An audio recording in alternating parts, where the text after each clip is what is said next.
Kas läbi sotsiaalmeedia saab maitset edastada?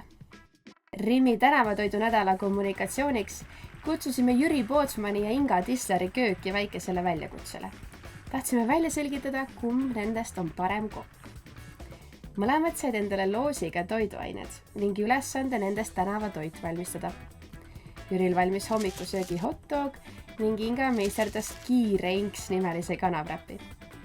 Filmisime retseptide tegemised sotsiaalmeedia videoks ja panime retseptid üles Rimi kodulehele ning mõlema mõjuisiku Instagrami kontodele. Loomulikult jagasime neid ka Rimi sotsmeedia kanalites.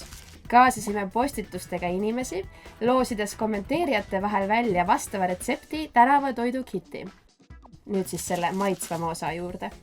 Selleks, et inimesed päriselt Jüri ja Inga tehtud toitusid maitsta saaksid, leidsid kiire inks ja Jüri hotdog tee Santa Maria food trucki, mis parkis 6 korral suurimate Rimide parklates.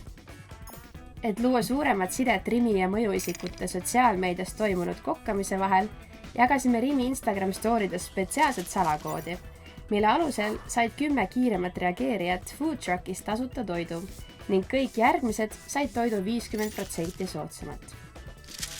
Kampaania lisategevusena sai Facebook Live'i vahendusel jälgida, kuidas Inga koos Santa Maria kokaga food truckis uuesti kiire inksi wrappi valmis tegi. Kokku käisid salasõnaga Jüri ja Inga toitu maitsmas ligi 250 inimest. Nii et jah, sotsiaalmeedia kaudu saab maitset edasi anda küll, kui sul on Jüri, inks ja Rimi.